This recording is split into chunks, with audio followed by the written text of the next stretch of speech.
Welcome to the Bayesian Conspiracy. I'm Eneasz Brodsky. I'm Steven Zuber. And I'm Katrina Stanton. So, one moment while I remember my last name.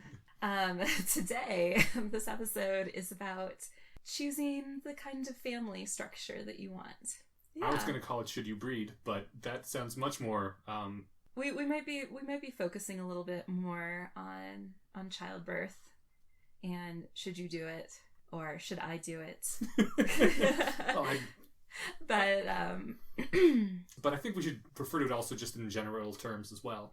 I mean, we're not here to analyze just your decision. Although while we're talking about it, you recently were thinking quite a bit about whether to have children or not. Yeah, for the past 5 years. Oh, shit, I hadn't realized it'd been that long. I spent a lot of time thinking about this and going back and forth and being a fence sitter. I originally wanted to have kids. And by the time my husband and I got married, we thought, oh yeah, we're going to go through the process of pregnancy and popping out baby. And we also want to go through the process of adoption. Okay. And that way we can have 2 kids and we can have all the experiences. Not all of them, but at least those 2.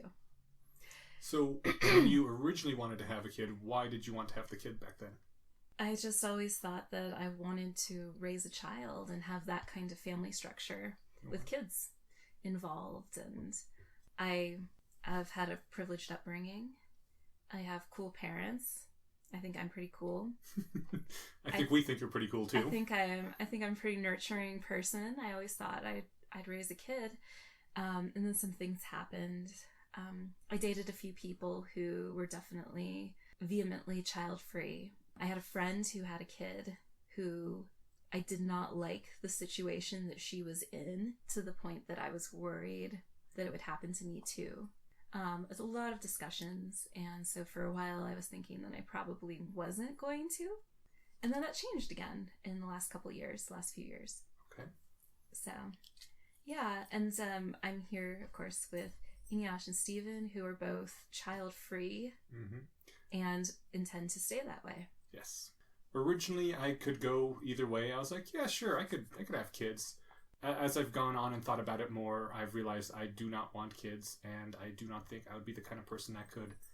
If I was stuck with a kid, I think I could figure out how to raise them pretty well, but I wouldn't want to. Mm-hmm. There's enough else that I want to do with my life that I don't think I could be happy giving up all that time and dedicating it to a child instead. My thought process was similar. I don't know if there was ever like a point where I was like actually a thinking adult, where I was like, let's have kids. But, growing up, you kind of just, that's like the normal, and you kind of imagine that's where your life will go.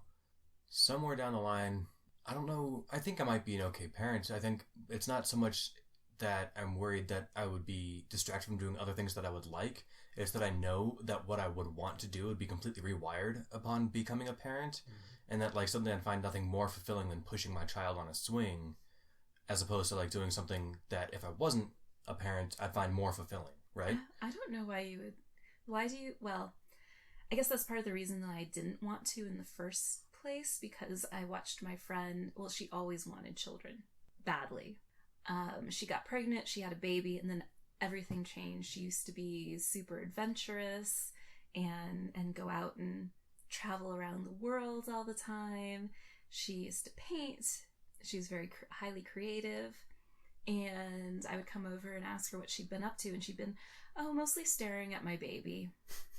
Did she say it like forlornly, or like she had a great time doing it? It's all she wanted to do. That's what I'm saying, right? But I was like, I don't want that to happen to me. Right. But I also don't think it would, because I don't see how I would find fulfillment in staring at a sleeping baby all day, every day. Well, there's some people, I guess, who don't have that radical of a change when they have kids, but it's a risk. I've said that evolution has killed you once and it can do it again, and obviously I only say that to people who have gone through puberty, because... What?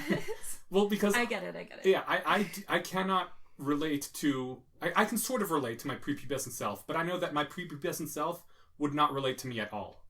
He would be thinking, why are you wasting all this time and energy going after girls, because they're not all that special anyway, and what's the big deal? And it was a radical personality shift, and I can see how if hormones in my body changed me to the point where I am happy spending hours just smushing my face against a girl. That I could possibly see hormones coming along and changing me again, where I could spend hours just looking at a baby, Googling, or doing, not Googling, but you know what babies do. They're Googling about babies stuff. They're like, hey, how do I tease? Right. What is the world? But I could see myself having a dramatic value shift when I have children, and I don't want to do that. I'm very happy with who I am right now. For me, Well, that changed. very happy in quotes. You seem like a pretty happy person. I have my moments. Okay.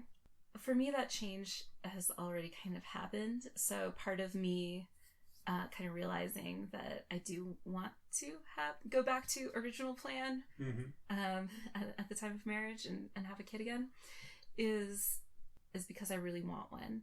So for a while, when I was thinking I wasn't going to go through the process and have a kid, I was wistfully kind of thinking, well, maybe I'll meet someone who has a kid. Maybe I'll meet someone and they'll have an awesome kid and I can be their stepmom. And I was like, just admit to yourself that you want to have a kid. And also maybe be a stepmom, I don't know. I'm also thinking it's nice to kind of hold that card in reserve. You know when you like a video game a lot, and there's an expansion for it that has come out, but you aren't done with the original video game yet, so you're holding off on getting the expansion? I think maybe that's what having a kid is like. Like right now, I am very happy with my life, but if it ever gets to the point where I'm bored with what I'm doing, I can always pop into having a kid expansion and see how that works out. It's a good fallback plan for something fun to do. Well, here's the other part of that. You talked about spending so much time on kids and not being able to spend time on other aspects of life. Maybe traveling, maybe going out and having adult time. I don't know, climbing rocks, whatever. I mean, you can do that with a kid, but it is a pain in the butt. I've seen it. Rock climbing with children, oh my goodness. They're so small and weak. They are. They're awful at rock climbing. So my plan, and I don't know if it'll work out, is to get more parents involved. That sounds like a way to kind of offshoot some of the dedication required, right? Well, so it sounds like we are about to talk about living in larger group settings.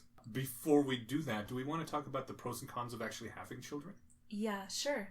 Okay. So before we talk about being poly or fusing families or that kind of stuff and having kids, let's talk about all of the struggles that I've gone through even thinking about procreating myself instead of adopting, for example. Well, even before that, how about happiness? Right. That's probably what you're getting at, right? That is one of the things I'm getting at, yeah. That it seems to be somewhat out of style to have children in rationalist communities. And out of style is not really a good way to say it. But it's something that doesn't happen nearly as often as it does in the general populace. And it's not looked down upon. There's quite a few people who are having kids, but it's not the default life course. Nor should it be. Right. And I think one of the reasons is a lot of people have hesitation about bringing new beings into the world when we don't really understand how to make the beings that we're bringing into the world have a happy existence. Seems like an overwhelming responsibility to create a life and then maybe have that life be miserable. I didn't know you were going that way. I thought you might have been going the way that turns out that being a parent makes you less happy on average. You maybe. Maybe, yeah. Some research indicates that you consistently score your happiness less than you did pre-baby until 20 years later. Hedonic index is definitely lower, but people generally also feel much more fulfilled in their lives when they have children. Yeah. So it's offset with a different type of happiness. You mentioned that evolution killed you once, it can kill you again. I liked that quote. For me, agreeing to become a parent would be a lot like signing up for a software upgrade where you're not quite sure what you're getting. Right. And the software is your brain. And so it could just completely rewrite your values in a way that you wouldn't have liked a year before. But now that you're there, you're like, well, I'd never want to go back, right? So that isn't super appealing to me since I'm somewhat happy with the way that I am now. And just kind of throwing dice on it doesn't sound super attractive. And based on, what we've observed of all other humans, it's probably not going to be catastrophic. Oh, yeah. That's not really the concern. I guess it's just I wouldn't want my values to shift so much that I couldn't really identify with my past self. I don't think I can't imagine going through so much of radical change that I would be completely incomprehensible to my past or future self, depending on which way I was looking at it, but just not a way that I would find desirable. For me, the happy middle ground would be being a close uncle. So like when I was living in Fort Collins with my brother a few years ago, he had a dog, and I had all the fun of being a dog owner, minus most of the responsibility. And so I think that level of parenting would fit me perfectly. So, because I like the idea of helping a young person grow cognitively and, have experiences and that sort of thing, but making that a full-time job sounds like a drag to me. So that nice middle ground would be perfect. If I can land that somehow, that would be a good way to go. Every now and then you run across articles on the internet that have titles like, "Women who don't have children have empty, meaningless lives, and I'm not ashamed to say it." Which, first of all, is insanely insulting, and I want to stab the person who said that. But the fact that someone could write an article like with that sort of title, well, maybe it just means they want clicks. But it also, I'm assuming, means that they have had a rather dramatic value shift since they had the children, that they're able to say something like that. My friend with the difficult child, I didn't mention that he's also, in addition to she's obsessed with him, he's also a really difficult child, unusually so. She keeps telling me over and over again that she wants childbirth for me. It's such an amazing experience. It's such an amazing thing to go through. She specifically said that she wanted me to breastfeed. It's like because she wants me to have the joy and closeness. She's like, I've never loved someone like this before. It's like an alien infestation has come and taken over her brain, and now she's trying to spread it to more people. That's kind of exactly what I was picturing, like at the end of Three Worlds Collide, where they merge with the Super Happies, and it's like, afterwards you'd be talking to your friends who didn't merge, like, this is great, you should really try it. And there's no going back, but trust me, you'll like it. Well, I was pretty cool with the Super Happies, so that makes me feel a little bit better about it. Good. There's interesting articles about how the fetus is actually competing with the mother's body for resources, and so it does latch on and start feeding in hormones, and kind of like a hostile takeover to preserve itself. So that's the exact opposite feeling that you were describing. Well, it's true, but also I think pregnancy is really cool in its brutality. I would agree with the brutality. I'm not sure I would agree with the cool part. Let's keep in mind that Katrina was also the one who talked about how cool it was to host a parasite. So it's true. It's really legit and what we're she's talking the one about. who owns Deathstalker 4. So we know she's into the brutal shit. I'm pretty sure that's Tim's. Okay, well, it's in your house. We have a lot of great movies in here. Katrina's like, watch what my uterus can do. Watch what my body can do. Right. It's amazing. It is actually pretty. Gotta put it through its paces. Maybe that's part of why. I mean, obviously, I wouldn't be going through childbirth directly, but I'm also about kind of like taking things easy. So I like the relaxed path more. Not like let's push my body to the limit. That doesn't super appeal to me. But I can see how it could to some people. I'm not disdaining that point of view, but that's not also something that attracts me. So it is interesting that a lot of people I meet who don't want children are the kind who are somewhat unhappy with their own lives. I wouldn't say unhappy, but went through emotional difficulties. I'm sorry, do or do not? That do not want children. Mm-hmm. I had a very difficult late high school and early college period, and I don't know if I want to put someone else through that, and seeing as I had that means I'm genetically likely to pass that on to my children, somewhat likely anyway. And yes, I know there's triggering events, and not everyone who has the genes will experience that kind of thing, but I don't feel right knowing that I would be creating a being that might go through that sort of thing. Okay, that makes sense. The person who would otherwise be the obvious choice for genetic other parent of a kid I would have has chosen not to do it for reasons like that, not to pass on various genetic diseases that a kid might pick up. I can think of a few better reasons to not have kids, right? If you say the phrase bad parent, you tend to get people throwing things at you. But I think it's the bad parent who says, you know what, I have all these problems, but I want to have lots of kids. Which means you want to probably create more people with the same problems that you had. Even if like you lived a life that you wouldn't have chosen for yourself, you're gonna choose that for other people. That seems kind of like a bad decision. Here's my philosophy. People who don't want to have kids should be empowered to not have kids. Yeah. People who do want to have kids should be empowered to have kids or raise them. Eliezer is very, as far as I can tell, psychologically healthy. He seems to have a great time with life, but he has chosen not to have children, and he said until humanity can create new life from scratch and know how to make it work well, it would be morally irresponsible to just roll the dice and bring something new into the world. There's a somewhat popular version of that argument that gets circulated, and I'm not sure what the full version is. I was going to look into it and then didn't find time / desire. Yeah, I'm sure someone's heard of it out there. Feel free to write it in. That people born today, on average, don't have like the best possible lives of like people who've existed in the past, and that so you're which is a weird argument to make, but there is some coherent version of it that I've read about, and I've read philosophers talking about it.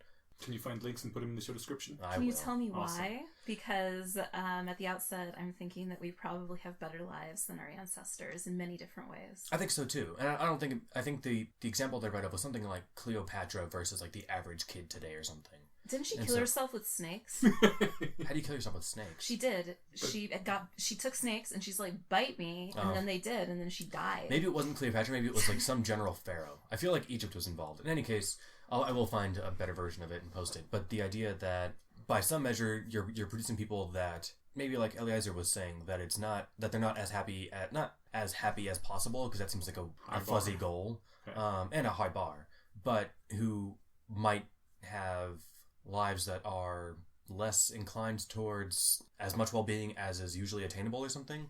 Like I said, there is some stronger version of that argument, I think, and I don't know what it is. There's also the idea that it's been a number of years since I read what he wrote, so I really hope I'm not misinterpreting him, or misrepresenting him, rather. I really got the feeling that it was just the moral negligence of not knowing if you were going to create a happy person or an unhappy person, that you don't want to take that sort of risk on creating a new being. Yeah. Or, like, there are people who might subscribe to something similar to Jason's mindset, which we talked about, or which we talked to him a while ago. Yeah, that all life is negative. Or, you could even take like a less extreme version, but to say that, yes, you'll make somebody that has a somewhat happy life, but they're going to increase the aggregate amount of suffering in the world, because they won't have a perfect life. Right. And that's an inherently bad thing. Isn't this maybe, well, not Jason's argument, but Eliezer's argument as Eneasz has described it? Isn't that a good argument for personal eugenics, where you try to stack the dice in your favor? Like, I'm happy with my life. I love the world. I love being in it. I love doing things. Maybe I should be looking out for somebody else who has similar characteristics and is just a happy person in that way. Could possibly work. That does something, stacking the deck in your favor, and that, I think, is the responsible way to go about it. If you're going to have children anyway. Right, exactly. I mean, so I like the idea of empowering people on both sides, whether they choose to not have children or have children. And yet, my inner totalitarian says that not everybody should be allowed to have as many kids as they want. And that, again, gets you some looks and some garbage thrown at you. But, no, like, it's fair, though, because there's an argument that in the long run, the crazy religious fanatics who say breed as much as you can are going to take over the universe, because the rest of us are going to constrain our breeding, and eventually we will be outbred to such a amount that they will, if we go and colonize Mars, who's going to go? If even 2% of them are the crazy religious fanatics, they're going to own all of Mars. I don't think that's fair. Okay. I mean, that's where my husband came from. Right. Mars?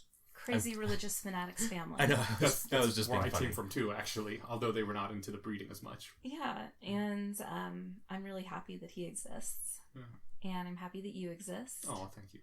I don't think that you would be terrible choices for colonizing Mars. I think that everybody has something really special to offer to the world.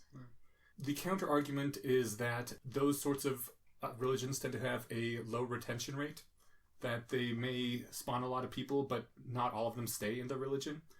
The way I've always looked at it is, if your way of perpetuating your ideology is just to bang out as many kids as possible, you might have a shitty ideology. The quiverful movement. Yeah, that maybe should let your ideology stand up and fight in the ring of ideas rather than on the battlefield of who can have more kids. It would be uncharitable to say that if these people acknowledge the truth of that statement, they know that they would lose, so they choose not to take that avenue, right? Right. And yet there might be something somewhat to that. And, it also doesn't really matter, because in the end, regardless of how high-minded my ideals are, if I lose, and they take over the universe. So do you think that there's a moral imperative for people who you think there should be more of to pop out more kids? I'm always happy when people that I think high of have kids. And less happy. I'm not going to go forth and say that there's a moral imperative for them to have kids, but I encourage it. You know what I was looking up before you guys came today? What's that? The value of a human life. In terms of? The economic value and how different agencies have valued it. Mm-hmm. So it was, I think, the EPA, it was over $9 million per. Wow. And the Department of Transportation, about $6 million per. That's still impressive. At the lower end. I want to read what you were reading. That sounds interesting. Yeah, I thought it was like 900,000.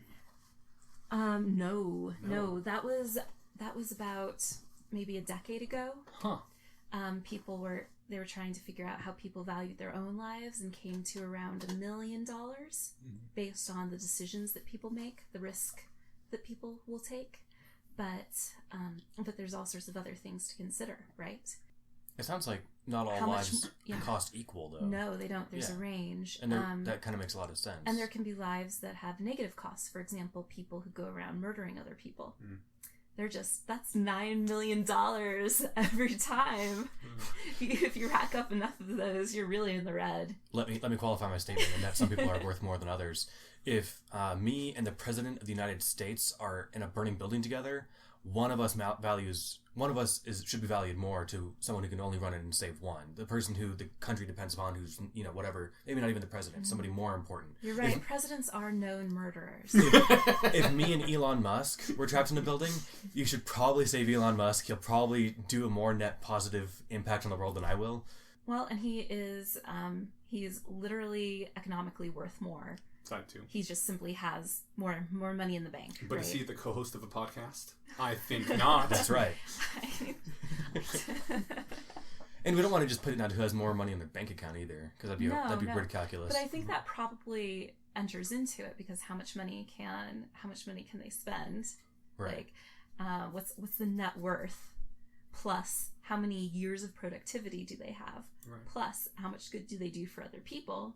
How many networks are they attached to? We were talking about how to value animals, and a lot of that's actually a lot more codified when it comes to humans. Okay. Quality of life years you hinted at is another thing to really anticipate there. Mm-hmm. Me versus a 119-year-old, they've got maybe a few months left, right? So hopefully they'd pick me. If they've made it to 119, they may never die. That's true. They have the Highlander gene. To 250. What about a toddler? Yeah, so you don't want to just... I want to read more about what you were saying as far as the worth of people, because I am not used to thinking of it in terms like that. People are inclined for good and bad reasons to prefer children over adults, as far as if I can only save one scenarios, right? From a traditional perspective, it's obvious you go with the child because you need to keep replenishing the human population since we die off when we're older. Right. That's I think one of the reasons we're But from a more economic perspective, the child has only had, or the toddler has only had a few years invested into it. Whereas if you get someone who just came out of college, you've spent 24 years, maybe 22 years investing tons of energy and tons of money into training this person, and they are about to hit their productivity and start paying society back for all that. And so they would be the one that you want to save more, probably. If you're not thinking in terms of your apish hindbrain, right? Right. So our inner apes are all about entirely saving. In terms of apparently, economics. Our apish hindbrains really prefer 13-year-old women. Do you know why that is? I was actually going to bring that up. What, are 13-year-old women the most expensive? It's because in the olden days, and I mean the really olden days, that was when people married. Start having kids themselves. Yeah. So yeah, it turns out that there was an experiment done where they asked parents at what Just age. People. Oh yeah, well I mean, in the one experiment they asked parents where it was something along the lines of, at what age if your kid died, and I don't think they did it a range per family, but they asked a bunch and gave different age ranges. Would you be the most devastated if your kid died? And it turned out 13 to 16 years old was the most devastated range, because that's right about when they're about ready to have Well, They did it for cultures all over the world, I think. And anyway, the theory is that in hunter-gatherer societies, that's when they start, being ready to procreate. Exactly, Yeah. procreating.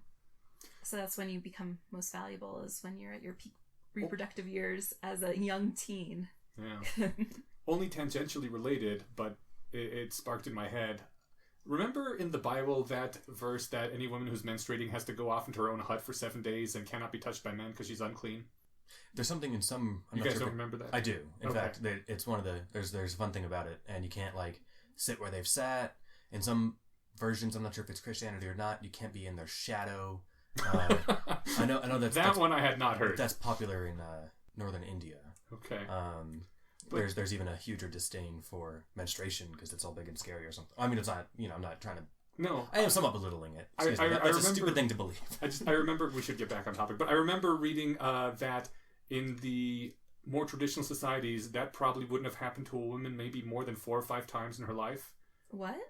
Because you kind of start having nutrition? kids. Oh, right. You kind of start having kids right away, and then when you have a kid, afterwards there's the whole breastfeeding period where apparently you don't have periods either, which I did not realize. And then after that, you're kind of back to being pregnant again, and so there's probably not going to be more than 5 or 6 actual week-long vacations. Yeah. That's a bummer. Week-long in a single hut vacation. Yeah, It's not exactly a retreat. It's more of you can't come back until you're done with all that business. It's sexist bullshit, but I was shocked to hear how uncommon it might have been. That's an interesting way to look at it, and there's probably something to that. That's a fun thing to think about. My question for you guys is, how do you value future lives that don't exist yet? That is a really difficult question. Can you be more specific? Yeah. So I guess in 2 different ways. The future lives of people who definitely will exist, right? So 500 years in the future, valuing those lives. Do you depreciate it? By the article that I'm going to share said 7%. If you do that in 500 years, the value of a single life is between $100 and $200, right? How is that the case if they're 9 million now? Because if you depreciate at 7% per year... Oh, 7%. I thought you meant 7% total after 500 years. Okay, yeah, I gotcha. That's a weird... I don't know if I'd have thought of it in those terms. Certainly, I guess no one would say about 7% less every year. But surely it depreciates, though, right? Your value of future humans? On one intuitive level, and I'm kind of spitballing as I think of it, I identify less with civilization 100,000 years from now as I do with civilization a century from now. And so, it's harder for me to feel emotionally that I should care as much about them as I do about, my direct descendants or my direct, the people I might interact with or something. And yet, intellectually, I can't see why that should possibly be the case. Other than the fact that there might be a lot more people in the future, so any one would matter a little less, if that's the way you're inclined to think about things. Robin Hanson has an interesting point. I can't wait to hear Robin Hanson's analysis. No, it's an interesting point that there's 2 ways we can have lots of people. We can either have tons of people right now and burn through the Earth's resources quickly, or we can have only a little bit of people strung out for a long period of time and burn through the Earth's resources slowly. Is he not including space travel and M's in either of those scenarios? Yeah, this is assuming that there's a limited amount of resources. And that we're not going off planet. Just thinking of the total amount of people that the Earth can support over its lifetime. Sure. And he was wondering, why do some people think it's best to have a whole lot of people in a short time span, and others want less people over a long period of time? Because some people think that innovation is linked to world population. And the more people there are, the more innovation there is. Okay. I apologize for my crying dog. We obviously do not value that for a child's life. Or at least her. Enough to let him into the podcast room. That's right. You don't have a lot to add right now. Yeah. This isn't the animals episode where you guys can hang out. Yeah, if there's a strong correlation between population size and innovation, that's not just happenstance of history. I'm not aware of it. As it happens, we've had more innovation in the last few centuries than we did in the preceding several thousand years, but that might be due to other factors, not just the fact that there's more people per square foot or something, right? Or square meter, whatever. In freedom units, we call them feet. So I would be somewhat inclined to say let's stretch it out, because the farther we've come from the past, the farther along we've gotten technologically. Continuing that trend, the longer we last, the farther that will go. Mm-hmm. Whereas if we just, let's see if we can hit 20 billion by the year 2050, and the Earth doesn't make it through the year 2300, that sounds undesirable, right? Yeah. I'm also of the opinion that if we have too many people too soon, we can crash something. Whereas if we draw it out, the Earth can recycle a lot of the waste we put out. Okay. And like the less people we have, the fewer we have to take care of. So like, assuming that not everyone on Earth is self-sufficient, some people need help, and like if you're just making as many people as you can for the sake of making them, you might have... you assume that you have the same percentage of ultra-productive people at all times. Or do you not assume that? I guess I'm thinking in the terms of like what we were talking about with like people who tend to have more kids being highly religious, then I think of like the world's bottom 1% of people who are flourishing, sometimes in religious cultures or otherwise, but often without access to child preventative interventions, and thus having more kids. So like if everyone's producing at the same rate, then that might be just, we'd increase the number of people who are not living optimally satisfying lives. If you do buy the premise that the more people there are, the more innovation there is, right? The more technological innovation in general, would that be an argument for people having children? It would, because we're on a limited timeline.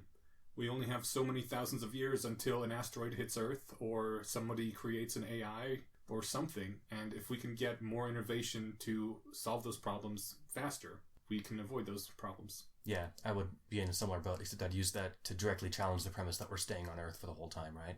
Mm-hmm. So if innovation continues to go up, we won't just rot out on one rock. Mm-hmm. We'll expand. On the other hand, humans have a really big carbon footprint. Mm-hmm. One of my favorite bumper stickers is, my SUV has a smaller carbon footprint than your dog. Because it's true. The dog? The dog, yeah. Well, certainly than your honor student. Yes, but even the dog. So so we have a couple ethical questions. One, overpopulation is an issue. Mm-hmm. There are people who are starving, who need homes and resources. Yeah. So why have more kids when everybody else is doing it? Another question is, humans weigh heavily on the Earth, and the impacts of that don't just affect other people negatively, potentially, but they definitely affect other species negatively. So is it selfish of me to say that if I were to have kids, and I am going to say this, if I were to have kids, I would want them to be genetically half mine? Or heck, I'd even like one that's a clone, just to see if I can do a better job than my parents. I have a clone. That's true, you do, but not one that you raised. That's right. How's your clone? He's good. I have a twin brother, if that was confusing to anybody. So that's very sweet. I wish I had a twin. Yeah, all the rumors about us being able to read each other's thoughts are true. So. But is that selfish? I don't know. That's what I'm trying to figure out. Okay.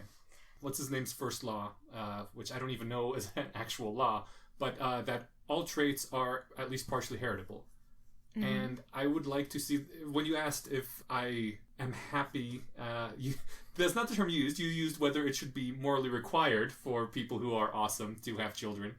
But I do want people with traits that I like to have children, because I want to see more of those in the world. One of my goals is to make the world more the way I like it, and having more people in it that have traits that I like is one of the ways that can happen. Why do you want your kid to be half yours then? You can choose potentially 2 other people who are super awesome and combine their genes, and then... Okay, here's the thing. First of all, my parents don't listen to this podcast, but if ever in the future my parents go back and listen to these, Mom, Dad, please don't listen to the rest of this episode. Stop right now.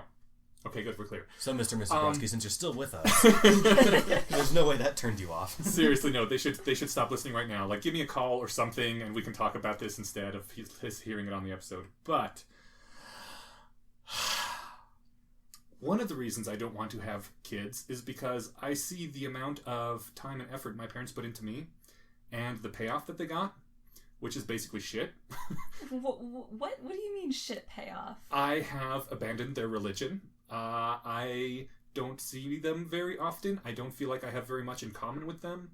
Really, my relationship with them really took off once I moved out of the house and didn't see them for 6 months. And then I could go back and visit them, every month or so is a good time for me. And I don't talk with them on the phone much. I know this hurts them because they've actually said it to me. They say, we think you're distancing yourself, but I don't have that much in common with them. I still harbor some resentment towards them, and I have the distinct impression that if I were to have kids, there's a decent chance that the same kind of thing would happen. Would you be unhappy if they became hyper-religious and you didn't have a lot in common with them, or in your imagination land? I would much rather invest that time and money in building relationships with friends that I have a lot in common with and that I can actually share my life with than putting it into a child who's going to abandon me when he turns 18 and go off and do his own thing because I'm the old geezer that he has nothing in common with. So, do you feel like your departure from what your parents' values was a bad one? No. So if your hypothetical offspring had a departure from your values in a way that was just as positive as yours was from your parents, even if it didn't align with what you wanted, wouldn't that be desirable? It would, in my opinion, not be a positive departure, because if I thought it was positive, I would have departed towards that myself.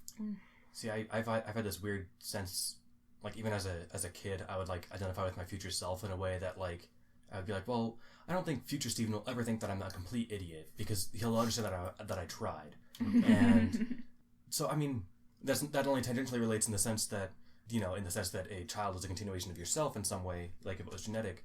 I wouldn't want them to do just what I did because I did it. If they had an existence that, what if it was like, damn, wish I had thought of that. Right.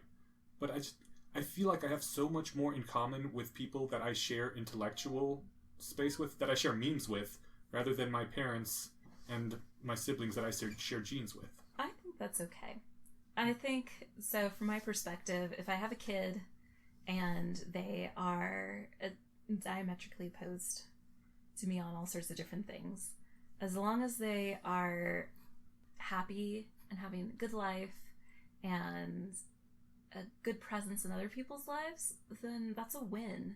Even if they leave and don't want to talk to me and think I'm lame, and I just imagine them like holding hands with their monogamous spouse, like with you at dinner, like eating a red steak, just glaring at you like their monogamous opposite gender spouse. That's the picture in my head that painted, like somebody who's opposite of you. I'm picturing all the things that I can't picture you doing.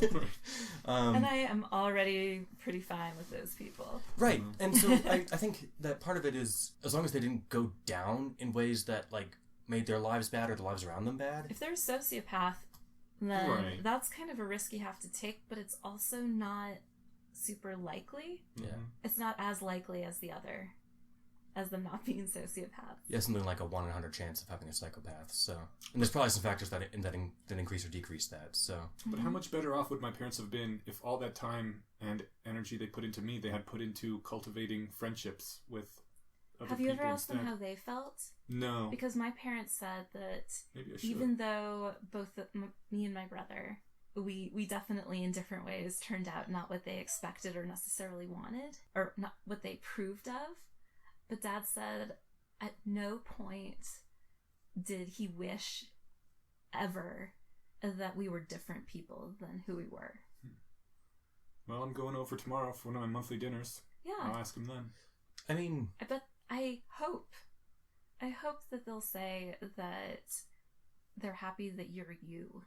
That's exactly. I've always felt like a huge disappointment. That's almost exactly what I was going to say. That I hope that they would say, and I don't want to go out too far and say that they're lame if they don't say that, but their value should be. It's okay. I can say my parents are lame. It should be something along the lines of, look, Inyash, of course we wish that your values stayed aligned with ours, however their version of saying that is, but we're happy that you are who you are, and we wouldn't, whatever, something, insert thing. But that's a kind of heavy topic. Yeah, well, that's the conversation I had with my parents recently, right? I was like, I think I want to go through with this. I think I want to have a kid. But here's what I'm worried about. I'm worried about the environmental impact of having a kid. I'm worried that my kid will turn out a shit. Like they'll be horrible and hurt people all the time, and that's when my dad said, at no point did I regret having kids, and at no point did I wish that you were different people. So it's pretty solid. Yeah, so I thought that was nice. As To far hear as- that from him, because I hadn't before, and I wasn't even sure that that was the case. I get the distinct impression I'm not going to get that answer. Then fuck him. I mean, I'm not just saying that just to make you feel better, but I'm prepared to say that it is incorrect of them to think that, no, we'd rather you be unhappy and be with us. Well, I'm sure But- they'd rather that he be happy and be with them. Right. But Which is probably what they think. If only he would come Yeah. back to the fold, God, Jesus would make him happy again. and my parents would really rather that I just stopped by every other day to have tea with them and Right. ask them about their lives. But I don't do that. They live 2 blocks away from here. Like every day they walk by the house to see what's going on. Just kind That's- of give it the old hairy eyeball. Right. And my mom owns this house, and I pay rent to her, and she gave me an amazing deal to get me to live close to them. Mhm. Tricky. Honestly, I would take that deal. I mean, just for a I cheap place took to it. live. Yeah, fuck yeah. This is a nice place. That's I decent, would but not for take me- that deal from my parents because they have way too much of a wanting to control your life sort of thing. Oh yeah, my parents don't. Yeah, it would be a thing. They would be like, well, you're staying in our house under a great deal, so you're going to do this, and Oh this. yeah, fuck that noise. I would rather live in a shithouse apartment than There's than been a do bit of that. Yeah. But now it's seeming like a good idea, because if I pop out a kid in 4-ish years, It's true. They can they watch can it. help take care of the kid. And if I get more parents in, more co-parents in this house. Yes, did we want to move on to that particular No, subject? I wanted to talk about the morality of adding somebody with huge carbon footprint. I mean, we talked about the value of human life. Mhm. Humans have a great deal of value to other humans. Mhm. But when it comes to the rest of the world, do we have a negative... I mean, it seems pretty clear to me that we have a pretty negative impact on the world, the non-human part of the world. Someone's going to figure out how to get all that carbon out of the atmosphere, right? Might as well be your kid. Be like, Timmy, Man, you have to I am- become a scientific genius. I am going to shop around hardcore for sperm Oh. because I do not have a sperm source yet. That's what I was going to say. Is that you could adopt Elon Musk's, and you could adopt some scientific savant's kid that they don't have time for, and you could just donate sperm, right? So if you're concerned about your genetic material getting out there, there's other ways to go about doing that. Maybe the best thing Elon Musk can do for humanity right now is not try to find better batteries, but just donate sperm 2 or 3 times every day. How old is he? I'm not sure. It's a good question. Let's see what the phone has to say. 45. He's right past the age where that starts to sour. That's why he's got to do it 3 times a day. He's only got a limited time left. Oh, if you couldn't hear, the phone said he's 45.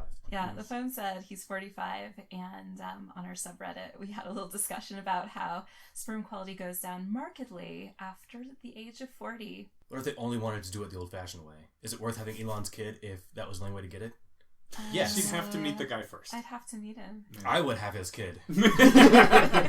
You may be a much bigger fan, though. I have one person who I think is listening who I'm sure was shouting that, so I had to get it out Okay. there. You're welcome.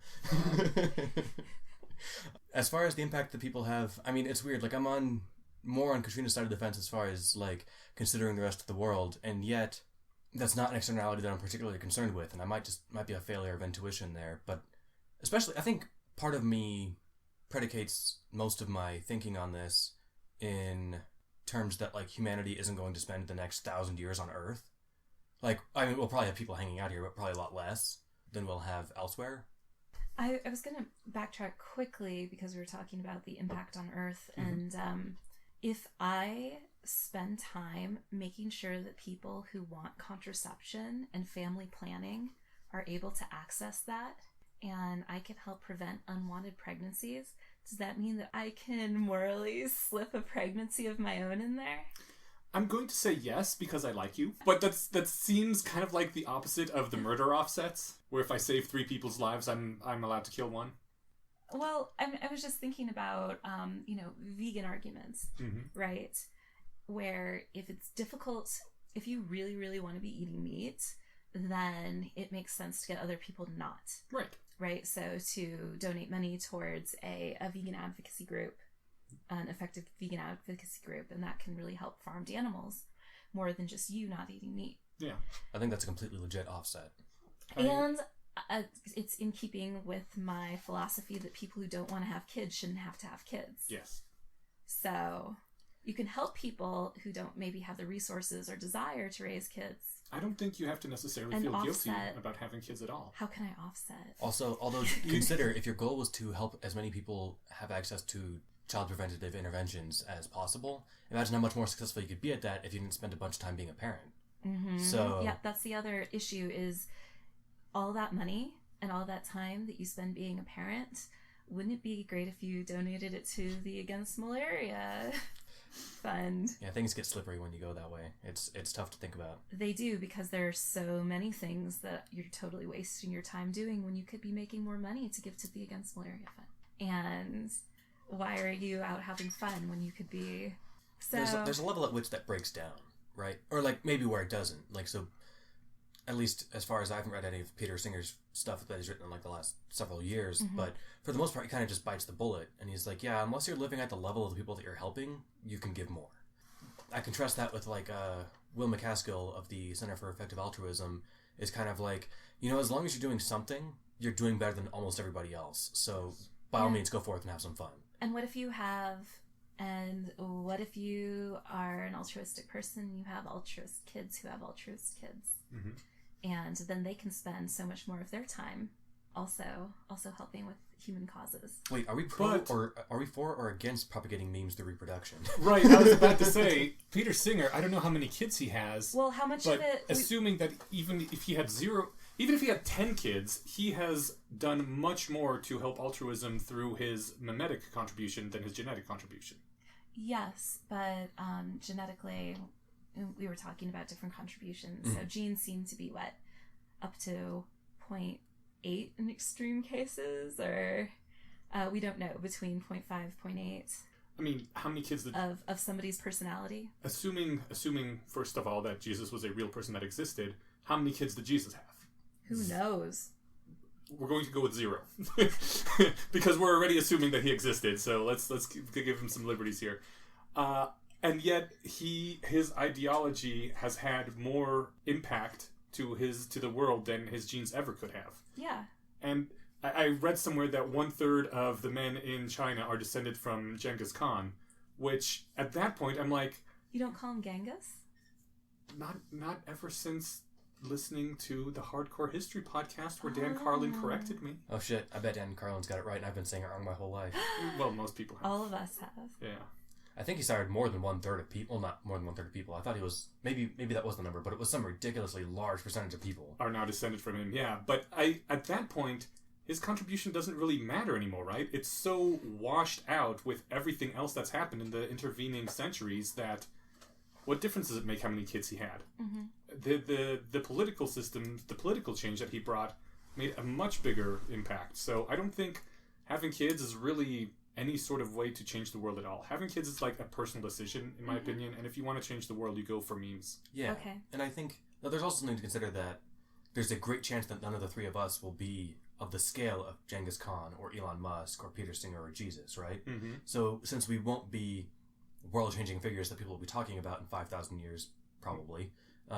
maybe we should have the kids and keep the human race going? Something like that. Okay. I'm not necessarily Someone's got to do it. I'm not endorsing that argument, but there's something to be said from doing that. it. Right. Many someones are doing it. There's so another- you don't have to. You certainly don't have to be the one to keep the human race going. I was trying to make a joke. No, I hear get it. Okay. Before we make the transition to family dynamics, I want to hint that there is one other way to keep your memes going in a way that's valuable to you, and that's just to not die. Yes. So put it there.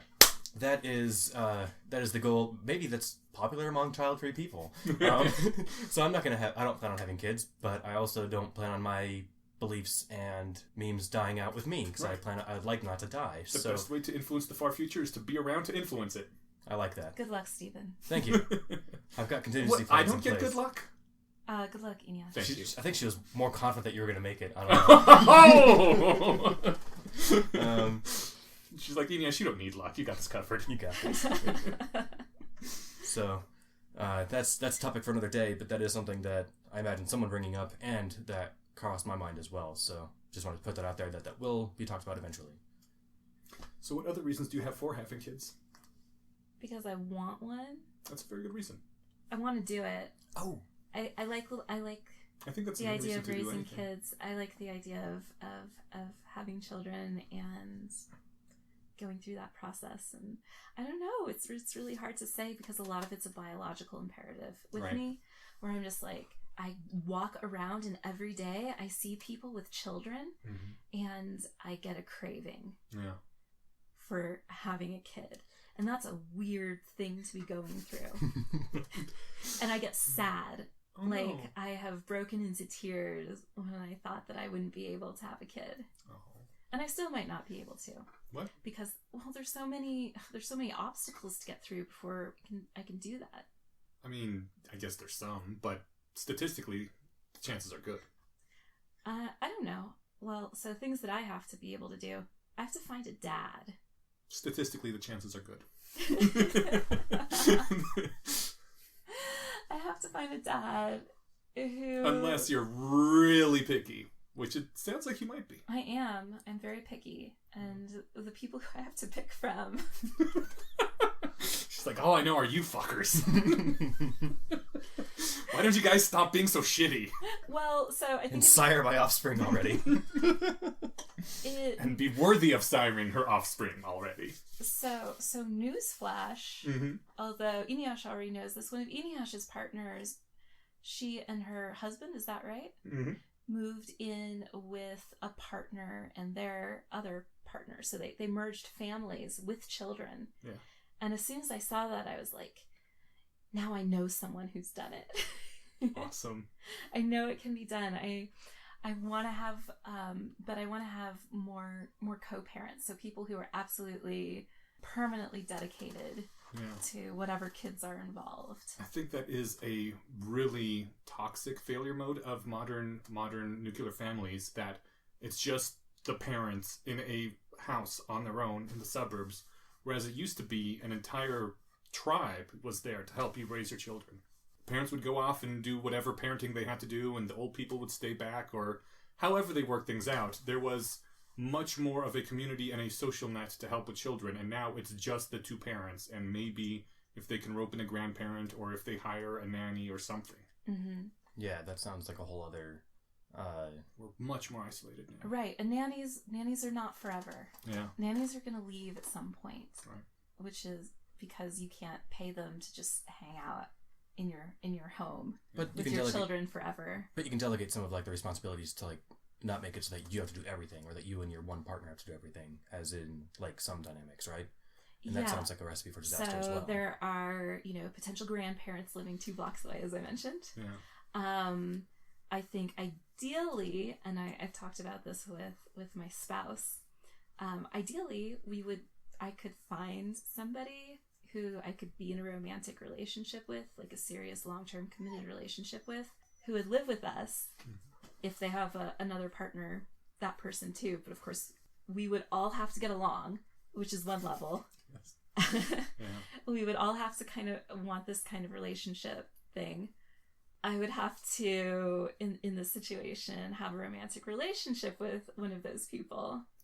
And they would have to be a fit genetic parent for my eugenics project. So you're right. That is quite a number of things to clear. It is. Yeah, it's pretty... That's pretty weighty. It doesn't sound insurmountable, though. Not insurmountable. The way I see it, I have a couple years to meet said person or people.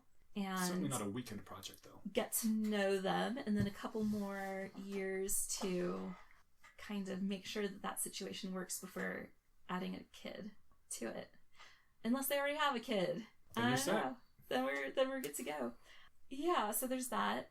But I think, if that doesn't work out, I don't have to be... We could just find friends and see if anybody is into a family merge that way. Yeah. That doesn't have any polyamorous or romantic ties, and that people are doing that, and that seems to be working pretty well. Mm-hmm. Although I feel like I'd have better luck roping somebody into staying if I could make it. Ties. If they're romantic ties, and mostly if it was their genetic offspring. Right. Anchor baby, I think is what that's called. Yes. Exactly. I don't want to get us too far from this, but there was one important thing that I forgot to bring up in my decision not to become a parent. Yeah. In that I think I'm much too, I don't know if neurotic is the right word, much too pessimistic isn't it either. I'll describe it and you guys can tell me what it is. I would be too constantly freaking out about whether or not the kid was like hurt or dying at any given point, right? Yeah. So, you know, you would be one of those hover parents. I wouldn't even necessarily hover, but like just curl up in a corner and just be like exactly right. So biting your fingernails. In a lighthearted example, let's do the heavy-hearted example first. Like, my mom told me several years ago that when we were little kids, the elementary school I went to kind of had this street on one side of it that you could access by the short path that came down from the school. And she would park down there and we'd be picked up there after school. And she told me a few years ago that she would sit there and have panic attacks most days. And wonder, like, I kind of filled in the blank for her, and I was like, I totally get where you're going to. You were sitting there thinking, today's going to be the day that they're not going to come down, I'm going to freak out eventually, get out of the car, and there's going to be a crime scene at the school and 2 dead kids. And that would be crossing my mind pretty much every day. And so, like Harry mentions in Methods of Rationality, when Professor McGonagall offers to help him pay for an owl as a pet, he's like, I had a pet rock once, it died. I think the owl, I'd be constantly freaking out about whether or not I whether or not I fed it, and whether or not it was slowly starving to death in its cage, and whether it was all my fault, wondering where its dad was, or that kind of thing. So that I still have dreams about that. About walking in, realizing that I haven't fed my pets in a year, and that seeing all these pet carcasses. They're mostly dead, but somehow some of them are alive. Oh, they ate the other ones. But they're just starving, and it's horrible, and they've been in anguish for all this time. And I didn't mean to paint nightmare scenarios for anybody with that vivid description, but that is something that is definitely a factor in the sense that I don't know if I could ever relax. I do think relaxation, as I hinted earlier, or as I said explicitly earlier, is very important to me. So the idea of me sitting there constantly trembling in agonizing fear is not super appealing to me. I do think we have been talking quite a bit about how children are all this time and all this energy and money, that we should at least mention the counter-argument by... It was... Brian Kaplan? Maybe. It was one of the economists... What's the word? Economists. So Brian Kaplan published a book about why having kids is easy and you shouldn't worry about it. Okay, that's the one. Is that what you're talking about? Yes. He went around on a book tour. Is he the one that does Marginal Revolution? I don't know. Okay. He was billed as the anti-tiger mom because the super strict mom book also came out at the same time, and she was also on the interview circuit. And his argument is basically that having kids is not that big a deal. They seem to get very little changes to their life outcomes based on parenting and other environmental influences. Within reason. Within reason, yes, as long as you don't abuse them and give them, the basic resources they need. Food. He referred to twin studies. Yeah. So kids when they grow up after a certain age, they somehow revert back to their programming, and they are likely to make the same amount in income, regardless of how much you poured into them when they were small. Mm-hmm. And so his argument is, you know what? The genes are going to out in the end. Just have as many kids as you want. Don't freak out too much. Let them go play outside. Let them do whatever they want. They'll be fine. Yes. And have fun with your kids. That's his basic argument. Yeah. You can afford to have 6-7 kids if you want for less than what most people pay to do one kid nowadays. I'm glad you guys reminded me of that, because that was something else I wanted to bring up. And I heard about it through, Jonathan, a professor of psychology at Yale called... Sorry. Jonathan Colton. It's going to drive me insane. He's my favorite professor. Did go to Yale. Did he? Or Princeton. I get them confused. Oh, shit. I didn't know. Well, yeah. John Hodgman talks about how they went to school together. Okay. I never know if I should believe John Hodgman, though, or if that's part of his character. Oh, I guess that's possible. Was it like an actual serious sit-down interview? Nope, this was his book, which is all false knowledge and lies. Right. That's a scary book to put out there. Anyway, I heard about exactly what you guys are talking about, and I can't remember who he cited, but Paul Bloom mentioned the same thing, that more or less your kids are going to turn out how they're going to turn out, barring obvious, tying them in a basement kind of thing, genie style, right? As long as they get a bare minimum okay upbringing, they're going to turn out basically however, so you don't need to freak out too much. Which is reassuring for people who, might be concerned, so you're worried, whether or not you'll be a good mom. I think that, honestly, if you're worried about that, you're probably going to be a better parent than many parents who that thought never crosses their mind, or at least not till they've already had kids. Some of us might know people like that. So, giving that level of conscientious thought beforehand, I think, is a huge boon. But also, they're basically going to be fine no matter what. Just don't starve them. Let them, teach them to read. Or maybe they won't be fine, but... you haven't done it to them. Right. Unless you're really terrible. Yeah. Just Don't be really terrible. Don't be really terrible. That's a good life lesson. And maybe don't. And yeah, but it doesn't matter if you force them to play piano at the age of 4 or not. So, continuing talking about cohabiting families, there was a recent popular article that I think people are kind of excited about. People in California, they got a big mansion, and it's a mansion for single parents. Okay. So a bunch of different single parents can live there with their kids, and that way they get the benefit of having other parents around to look after the kidlings, and the kids have the advantage of having siblings, having other kids around. The only issue is that it's not necessarily a permanent setup, so people come and go, or at least they can. So I guess my goal would be to have something as permanent as possible, at least while the kids are growing up. That sounds really intriguing. If that kind of thing were more easily attainable and I guess more common, which might make it easier to get, I'd be more inclined to have kids, I think. Because like I mentioned, like the idea of being a nearby uncle is super appealing to me. And, you know, not like I would delegate completely, but the idea that it's not necessarily going to take up 100% of my time every day for 50 years, or at least 20, is more appealing than the alternative, right? Well, there's some great benefits to that. You're not as tired when you're spending time with a kid. So you have more time to pay attention to them instead of more just being present while they're doing whatever. And they also have more role models, more different parenting styles. There are people who can deal with different situations better than others. And so you're adding a lot, I think, by having more co-parents, or certainly more adults. That said, I did talk to somebody who grew up in a commune, and she said it was terrible for her. Why? Nobody took primary responsibility for the kids. So while there was always an adult around, she didn't really have... It was like a bystander effect for parenting? Yeah, it was a bystander effect. So there weren't parents who were just really like completely focused on raising certain kids. There weren't people that she could always absolutely rely on and know that she was going to be with them and they weren't going to peace out or go somewhere else. Can you elaborate on the word commune in this context? When I think of it, I think of like the fenced-in area where you're not allowed to leave, like that recent movie that Hermione was in. So I'm assuming that's not what you meant. Because No. Communes are like the hippie farm where everyone... There are a bunch of different kinds of communes that you can have. That's true.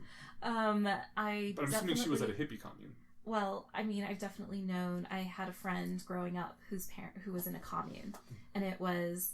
They had bought out a development with a bunch of townhouses. And they would share in the work of doing a community garden, a community vegetable garden, and they would have community dinners and rotate cooking at the community center. See, that is fucking awesome. And they would have, like, the kids would babysit.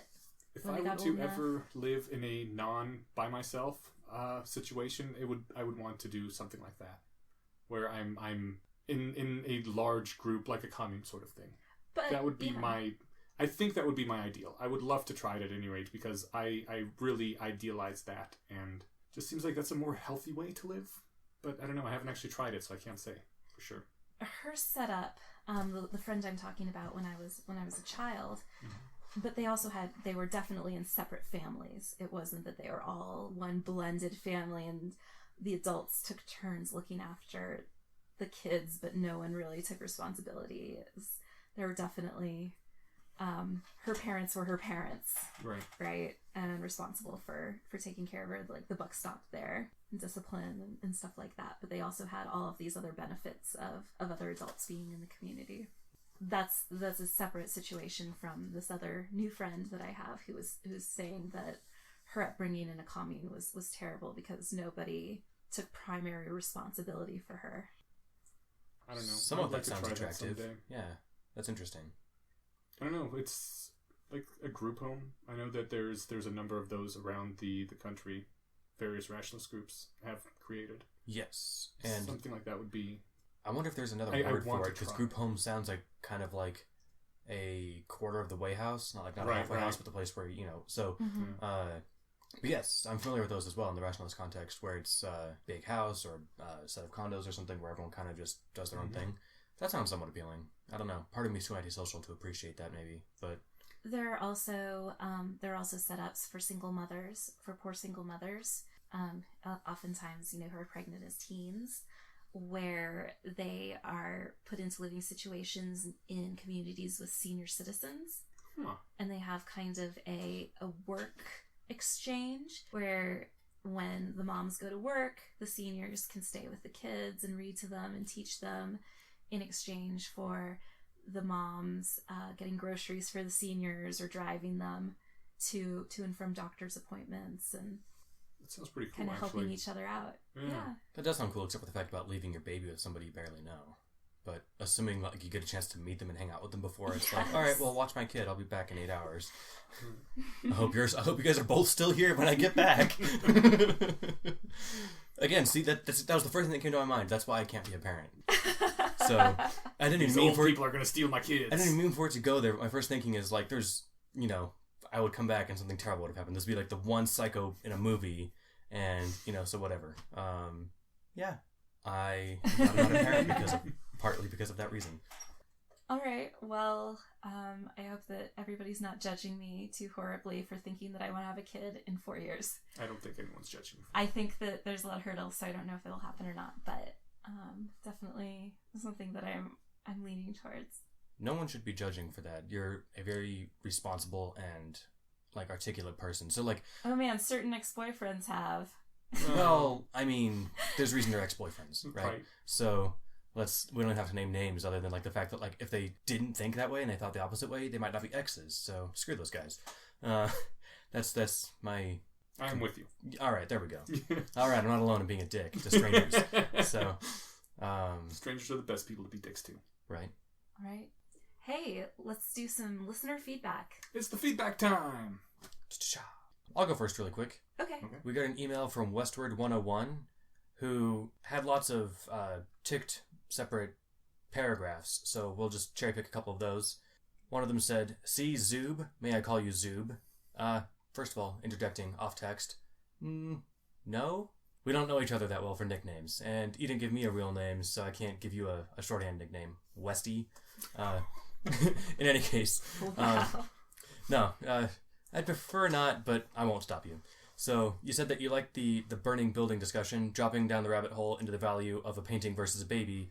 That's interesting to me. No one mentioned grabbing the painting because it has more value. I wouldn't, but some people would choose the Rembrandt. You can always make another baby. That is a line of questioning that we didn't really consider, I think mainly because I don't give objects really any value. They have value because people like them, whereas to some different extent, humans have value innately. To the, however, all the fuzziness around that, you kind of get where I'm going. So, yeah, the idea that this painting's worth a lot, so babies we can just manufacture, but this Mona Lisa is the only one in the world. That I never really cared about that, but maybe someone would. And I can see how they'd make that argument, but that seems like a weird place to go. But rarity, does that matter to you at all? I mean, when you're talking about, I don't know, maybe compare paintings to paintings. Yeah, sure. I mean, if there were literally 1 million copies of the Mona Lisa that, were hand-painted or something and they were all identical, then they would be less valuable. Does it matter if they're hand-painted? I think people care less about... Yeah, because there are already tons of prints. Yeah, I think people care less about the prints are less expensive. Do they matter if they're hand-painted by Leonardo da Vinci? Because... Some people think so. Okay. So there is an interesting point. If a painting can be forged well enough to fool experts, it makes me wonder why the original is so valuable. Mm-hmm. But apparently it is to some people. I don't really get it, but I don't get art. So and also, pretty soon here, with 3D laser mapping and X-rays, we would be able to reproduce the original in exact perfect format. But it's not the same. Some people would say. Okay. Yeah. No, I agree. I mean, I would take a picture of it. I don't just care. Like two humans aren't the same. Well, not just like two humans aren't the same. Yeah, but two humans are actually different. Whereas an exact reproduction of the Mona Lisa, even down to the thickness of the pigments on the canvas, would be basically... I mean, if you were to cover them both up and then do the magician's thing where you switch back and forth so no one can figure out which one is the real one, would it matter? Some people would be pissed. I think it'd be funny. Certainly some people would be pissed, yeah. Wait, so does that mean that if there are two copies of Steven and his twin... What's his name? Scott. Steven and Scott, it wouldn't be as big a deal if one of them were exterminated. No, because genetic information is only a small part of what makes them unique. True. Yeah, I think there's an important distinction But between compared to two completely unrelated people? No. Because, I mean, like to whatever makes me valuable, and the extent that some of that comes from our genetics, that also makes Scott valuable. You know, in excluding all the stuff that is epigenetic. Mm-hmm. Whereas, like, a painting, if it is molecule for molecule as close as can possibly be, that's kind of all there is to the painting. There's nothing that it's like to be the painting that we'd be losing if one was lost. There was an interesting experiment done some years ago where you could even ask, like, secularists and atheists, you know, I'll give you $10,000 to take your wedding ring, make an atom for atom copy, and then destroy the original. Would you be okay with that? And most people were like, well, no way, this one's sentimental, it's magic. It's like, no, we're going to duplicate it, like, in a Star Wars-esque or Star Trek-esque copier. I'd be fine with that. It's just a ring. Right. But some people have, like, a sentimental value. Intellectually, I'd be fine with that, but I would still feel a little twinge that I wouldn't admit to anyone. Yeah, kind of the same, right? So, like, Yeah. I would take the money, but I'd be like, aw. But I can see where they're coming from, but I think there's an obviously correct answer there, that, like, the thing doesn't have an important aspect to it that you're losing by duplicating it. There's definitely a correct answer. It just making your emotions line up with that answer is a hell of a trick. Yes. Also, the painting doesn't give a care. You know, speaking of the burning building and the painting thing, I was listening to a Radiolab episode where it was recorded in, I think, Haiti after a major earthquake. After the major earthquake? I'm not sure if it was the major one. I actually don't even know if it was Haiti. I think it was definitely some developing country, though. It was an episode about triage, and there was an old lady with emphysema who was dying slowly, who had to have oxygen every day. And after this particular disaster, the oxygen was running low, and they needed it to help younger people who were going to live longer anyway. The old lady only had maybe a few months left in her. But she was the sweetest old lady in the world, and everyone loved her. And at one point, they were transferring her to a different hospital, and she just had her one oxygen tank, and they were like, this is the last one for her. She doesn't get another one. We need it to help other people. And in the episode, they were recording it live in the ambulance as she was running out of air and gasping for more oxygen. And I was like, I know this is the correct answer on utilitarian terms, but motherfucker, someone give her some fucking oxygen. I cannot listen to this. And maybe you didn't sign up for the feels on a Radiolab episode. That sounds kind of too heavy just to throw at you. Yeah. Why didn't they bring oxygen? The story continues, and I'm going to leave everyone in suspense, and they can hear for themselves whether or not she lived through this. Great, then you get to link to the episode. Yes, I will do that. It was really an interesting thing I learned about myself, because I had always been of the opinion this is the right thing to do, even though we don't know how many lives may be lost by giving the oxygen to this old lady that only has a few months anyway. It's the right thing to do to let her die, and I could not freaking do it. And I wasn't even there. I was listening to a pre-recorded episode that had happened months ago, thousands of miles away, and I was freaking out. Damn. That reminds me, so why couldn't they just give her oxygen? Because resource distribution is sometimes tough, which we brought up overpopulation in the episode. And right now on Earth, some people, I don't think anyone really worth listening to, is talking about, like, oh, the Earth's already overpopulated. And it's like, no, it's not. There's plenty of stuff. Plenty of people worth listening to say that. Okay. I'll take your word for it. I guess for me, like, it's not like there's too many people. It's just resource distribution's hard. So, like, in the extent that they're going to qualify it in that way. That's what people mean when they say there's too many people. Well, or they're just, you know, I tend to hear it in less articulate forms. So let me take back what I said about no one worth listening to. Unless they're going to qualify that statement with some further reasoning, they're not worth listening to. But yeah, right now, it's not like there's just too many, period. There's too many because. And the main thing is, like, yeah, we just need to find an easier way to get stuff to them. I want to finish up Westward's email really quick, and we're going to skip around a little bit. How do you pronounce Bayesian? Is it Bayesian or Bayesian? And I say it both ways. It's Bayesian. Bayesian. Bayesian. I say it both ways. If there's an official ruling, I think that there's probably second preference, and it's whatever one is the other one, and you can probably go either way. Yeah, so, do whatever you want. And then two quick facts that I thought were interesting that we didn't bring up during our animals episodes. Lots of animals are granted rights, not just companion animals. There's individual versus species issues again, but endangered species lists are an example of animals given protective status, which is kind of interesting. Like, yeah, we'll stomp around and not really care until they're almost gone. It's like, oh shit, we need to get our shit together. Which is, at least we're doing that. So Until, sometimes, depending on the animal, they no longer provide any ecosystem services because there are so few of them. yeah, sometimes I think it'll be tough. But at least there's some trepidation about just wiping a species off the planet today, most cases. And I didn't know this, assuming this is true, there are more tigers in private ownership in the continental U.S. than exist in the wild world than exist in the wild worldwide. I've certainly heard that before. I think it may well be true. Does private ownership include like ones that are like live in wildlife sanctuaries, or like ones that live in people's backyards? I believe it would be sanctuaries and zoos as well. Oh, okay, then that's not nearly as bad as my first interpretation. Well, how do you think they get to the sanctuaries? Right, from people's backyards, but I'd prefer more be in sanctuaries than in backyards. Right, but he means as opposed to out in the wild where no human is responsible for them. Yeah, that's a bummer. Tigers are fucking awesome. Guys, don't pay to take pictures with tigers. It's always a bad situation. Yeah. PSA. Unless, like, it's a selfie through a fence. It's a selfie through a fence? Yeah. Okay. What about the white tigers that they have down in Vegas with the two guys who love the tigers a lot? Roy and Siegfried and Roy? You mean one of them got horribly mauled by one of the tigers? I do, yes, he did. Yeah, no. But it was because the tiger loved him so much, right? That's because... I'm not going to go into this right now, but I'll go ahead and put up some resources on the site. So those tigers are also not terribly well treated?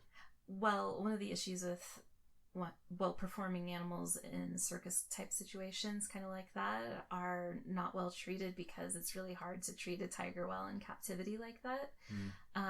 Also, making them work, but it also encourages people to try to get tigers as pets. Womp. So yeah.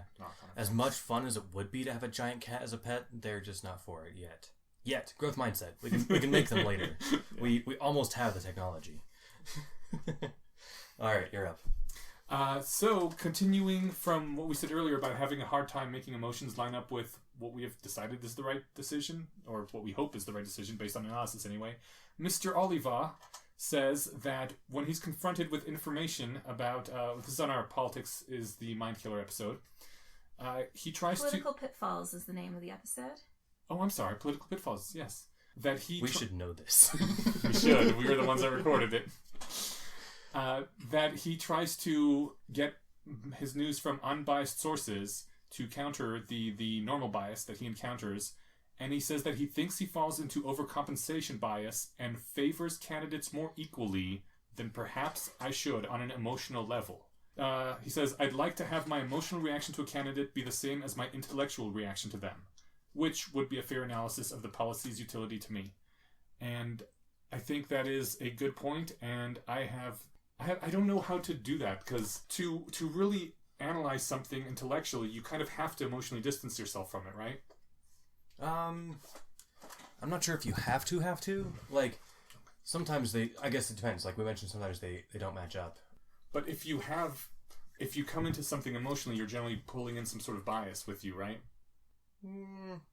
Yeah. If you start that way. Yeah. So, if somebody has an abhorrent position on a policy issue, then why not feel angry about that? Right. If they have power. Exactly. But if you really want to analyze it, you then have to kind of suppress that anger for a while and really give it a fair shake while you look into the details and see their argument, whether it really is abhorrent or not. Because you don't know. You can't base it just on your emotional reaction. I don't know about you, but I get kind of tired of all the scandals and don't want to listen to them anymore. And I think to myself, well, I should really look into this and see what the truth is about this. And then I'm just like, I don't even want to click on it. I don't want to have to change my mind again. It's an endurance thing. Politics is an endurance sport. Yeah. I'm the same way. I can't really do it, but this season's almost over. Right. Mm-hmm. No, I try to do that, but I get where he's coming from, because then afterwards it's hard to make, once you've decided, no, this really actually is terrible and we shouldn't exterminate all the Jews, it's or whatever the situation may be, it's harder to get your emotions back up to that point again where they're where you feel it viscerally, right? No, I know. You don't think so? No. Not in that particular circumstance, I'm struggling with that example. See, I don't. This is what I refer to as you make a excellent case for infanticide problem. Right. That if you stop and you really consider the situation, you're like, okay, no, you're still wrong, but now it's no longer a emotional gut reaction like go to hell for even suggesting it. It's now you're wrong, and I reject your position, and you have to remember what rejecting it means, rather than feeling it emotionally, right? I don't think you have to get really upset about it again. No? I think you should get really upset about it if it's something like exterminating all the Jews. Again, that's really easy to get upset about again, compared to some other stuff.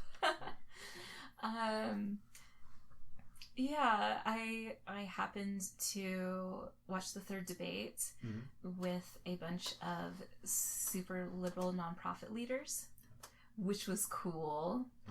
But I also found myself kind of thinking, why are they complaining about people's hairdos so often and how they look? And someone walks in and someone says, "Oh my God, he's so fat." I'm like, the fatness of Mr. Trump should have no impact on how you feel about this and that. This. I agree. I don't know. I would not want to pull that emotion back in. And there was somebody else who was saying, I can't believe that anybody with half a brain would support this candidate. And I'm like, okay, so I think that that's not a healthy way to look at it, because obviously people with full brains do. Mm-hmm. So the question is why, and what are you missing, and what perspective do you need to understand better? That's exactly right. That if you say something along the lines of, I literally can't imagine what they're thinking, then you have a poor imagination, or you're not trying hard enough. There's some internal narrative to somebody who's going to vote for the candidate that you don't like that makes sense to them, and that is probably comprehensible to you if you had it explained, or just thought it through really well, right? Yeah, or at least you would understand why, even if you deeply, deeply disagree with them. Yeah. But I guess that's kind of easy for me to say, because I don't have the depths of that immediate emotional reaction. It's easy for me to kind of overcome that. I don't know. I of course have not overcome that, but it's easy for me to ask the question, why do people feel this way, in a meaningful way that's not just they're idiots? I think it's a good question. But then more people should strive to ask it. But then your problem is, once you've asked, so people who feel this way are not idiots, why do they feel this way? You have problems getting back to the fire in your belly that you had when you were railing against the stupidity before you thought about it a little bit more. No. I mean, I don't know. I think you do, and to me, that's a good thing, and that's one of the intended consequences. Is that once you understand where your opponent is coming from, it's hard to think of them as mindless idiots, right, or obviously wrong, or obviously half-brained, or whatever the words are, right? So, well, I don't want to get to the point where I'm throwing firebombs into the RNC offices anywhere. Oh, right? Because that is just not. That is what that level of emotion can lead to. It's not productive. And no, it's not. It makes the whole thing worse. Mm-hmm. That's not what I was advocating for, was it? No, yeah, it's not. I think I was arguing for the opposite. Right. Yeah. I'm not even a fan of vandalizing signs in people's yards. You know, let people have their free speech. You know, let them vote for whoever they want. Let them talk about who they like more than. That's kind of the whole point. To the extent that you value democracy at all, that's kind of the point. Either get on board with people who are like, no, democracy sucks, or just accept some people will disagree with you. Or get angry about people being stupid, but don't bomb things. That's terrible. Please don't bomb things. If you're that angry, you're probably not imagining your opponent's position well enough. They almost certainly aren't worth bombing. Also, you're being counterproductive. If you're that angry, do something that is actually productive. What about the argument that we can think that way because we're privileged, mm-hmm, and we're not the people who are directly affected? We're not going to be deported if so-and-so gets into power. We're not going to be, denied these basic rights. Right. I still sort of don't think that murdering strangers is your best way to go about getting your position heard. No, there are limits, right? Yeah. I mean, there are other ways to campaign for what you prefer. And I mean, let's turn it up to 11 and go back to kill all the Jews, right? At that point, maybe it would be worth it to start just murdering the people who are, for exterminating you. But I'm not really prepared to dive down that rabbit hole. That's Definitely not in the listener feedback section. All right. Well, thank you for joining us. No, because that is where it gets interesting, but that's also where I'm more confused and less willing to take any sort of stance. The safest stance to say don't ever resort to actually killing people. Moving on, I can't find this comment again, and it might have been in an email that I can't find or something. So from Westward, when we were talking about what gives an entity moral worth, and I said that if I can talk to someone and recognize them as a person, then I'm willing to extend them the rights. Westward 101 says, just whether an entity would pass a Turing test doesn't cut it for me. That's a pretty limited skill set, and one I bet could happen in the next decade. And my reply to this is that obviously the Turing test is not foolproof. Like any other test, it can be gamed. But if I'm talking to someone and I can't tell if that person is my lover or a really good copy of my lover, I am not willing to take the risk that it's a non-conscious copy and it's okay to take away their rights or kill them or whatever. If it's gotten to the point where I can't tell the difference between a, quote, real person and this person that I'm talking to, I am more than willing to say I'm going to err on the side of not murdering people, potential people, and stripping them of their rights and treat it as a real person. The thing I like about that reply is that it's generalizable, and that's valuable to me as far as general rulemaking. So, yeah, that sounds good to me. I mean, yeah, Turing test aside, I mean, it's a weird test. There are humans who fail it. They do an annual competition every year. Mm-hmm. Or I guess that's what annual means. And there are people who are voted as less human than some of the programs. Mm-hmm.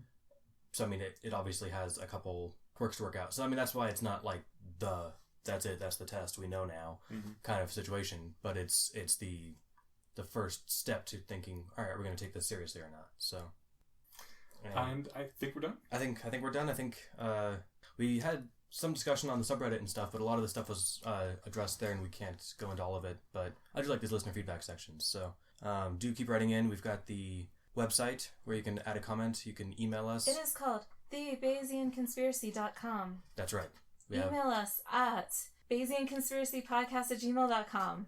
Or comment at the subreddit under /r/thebayesianconspiracy. That's it. Those are the only ways. Stop trying to contact us in other ways. I don't know how you got my phone number, but I don't like it.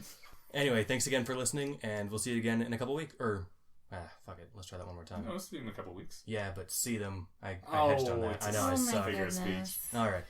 Thanks for listening. Come back in a couple weeks for the next episode. Bye. Bye.